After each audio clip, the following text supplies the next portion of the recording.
It's unrealistic for the majority of the US population to move because of poverty. So let's break down a couple of things that I saw in the comments underneath that video, not just this comment, but a bunch of them, reasons that it would be objectively harder for you to move abroad. I would not actually say that poverty is the leading factor, like the number one thing that would make it difficult for someone to move abroad. Every situation is so unique.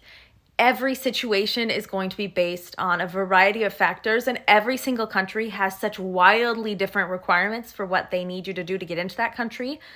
Keep in mind, there are some countries and some job options where they will literally sponsor your visa and pay your moving fees. It's all a matter of like luck and possibly having the right skills for jobs that are needed. I know in Canada they have some sort of pilot program going on right now where they want people to move to these really rural areas of Canada that desperately need workers, and the salary you have right now matters a lot less than the fact that you're willing to live in these areas where Canadians don't want to live and do the jobs Canadians don't really want to do.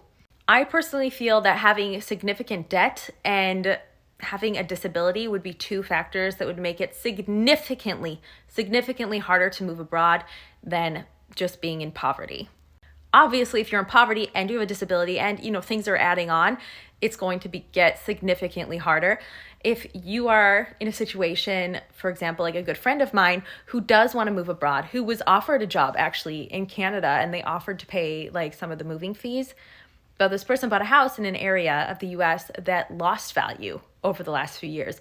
And if they were to sell their house right now, they would actually be under several tens of thousands of dollars. They can't afford to sell their house because they don't have that money to make up to the bank. The house is not worth nearly as much as it was when they bought it. So they are kind of SOL. And it's really unfortunate. It would be easier for them if they had no debt, but they were just living in poverty. But the fact that they have poverty plus debt, it makes it almost impossible for them to move abroad. Again, the type of debt you have, whether or not it's something you can manage before you leave, all those factors will play in. I don't want to discourage anybody from looking into it because a lot of people who move abroad, when you're in these circles and talking to other immigrants, they were really surprised that they qualified, or they were really surprised at the different types of visas they were able to get. Having a disability.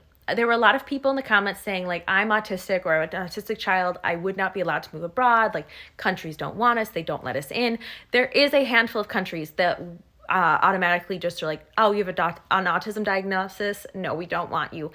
Most countries do not ask you. I have never been asked on any forms when moving abroad to any country whether or not I was autistic. Nobody ever asked about it. It like never came up. So this is something else that I Googled to see what other people's experiences were. And again, like New Zealand, they won't let you in, and there's a handful of other countries, but a lot of countries just don't ask. And what's going to be the most important, I think, if you were to have an autistic child or have autism yourself, would be whether or not the country you're moving to has sufficient support needs for what you're looking for. And all of that being taken into account, whether or not it's still a better option. Some countries you might look at and go, oh, their programs for autism aren't as great as where we're living now, but my child's less likely to get shot up in school, which is a horrible, horrible thing. And it's horrible that parents have to make that a distinction. But that is a very, very real reality that parents in the US are facing right now. That is a question parents are having to ask themselves, and it's horrible. So lots of things to take into account. But yeah, disabilities and debt are two things that I would argue make it harder to move abroad than poverty.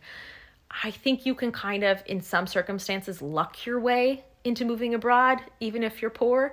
There are also programs specifically for trying to recruit people that are willing to basically do any job. It's gonna depend. For my case, I moved abroad to France. The government officially on the FAFSA or whatever it is, that document your parents have to fill out for finances and stuff, I qualified as having like the lowest salary possible, basically. I qualified for everything. I qualified for every type of financial aid because my parents made so little. They were absolutely living in poverty at the time. And I still was able to do it. And 90% of that was luck. I literally had no idea how I was going to pay the fees, how I was going to pay the visa, how I was going to pay all of this stuff. Up until like a month before I left, I had no idea where I was pulling out this money for an airline ticket. And I get a call from the school, and the school's like, hey, we just want to let you know you won $5,000 in this scholarship thing. And I was like, I didn't tell them at first, but I was like, I didn't apply for a scholarship. And it turns out this scholarship, anyone who was studying abroad for the whole university, they just put all their names in a hat and they pulled it out. So you automatically qualified just because you were studying abroad. And I was able to get $5,000, which covered all of my fees and also gave me enough money to live off of for the entire school year. I was a cheap bitch back then. I lived on very, very little money. I was very good at living with very small means. But obviously that is just that's just dumb luck. I obviously put myself in a situation where I had the opportunity for this opportunity to find me, but it was dumb luck. So it's really hard. I don't want to discourage people from moving abroad. And I also want to give a realistic picture. And saying that you have to be rich to move abroad is not realistic. It's just not true. And it probably prevents a lot of people who otherwise could find really great opportunities from even looking for them because they assume they don't qualify. This video is way too long. I am so sorry.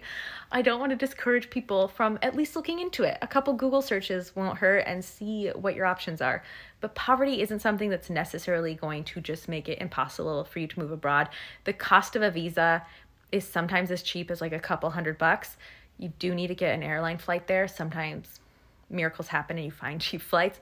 And sometimes you can find certain visas if you're teaching English, if you're teaching, there's a lot of things where those visas are actually sponsored by the government because they need people to fill those specific roles.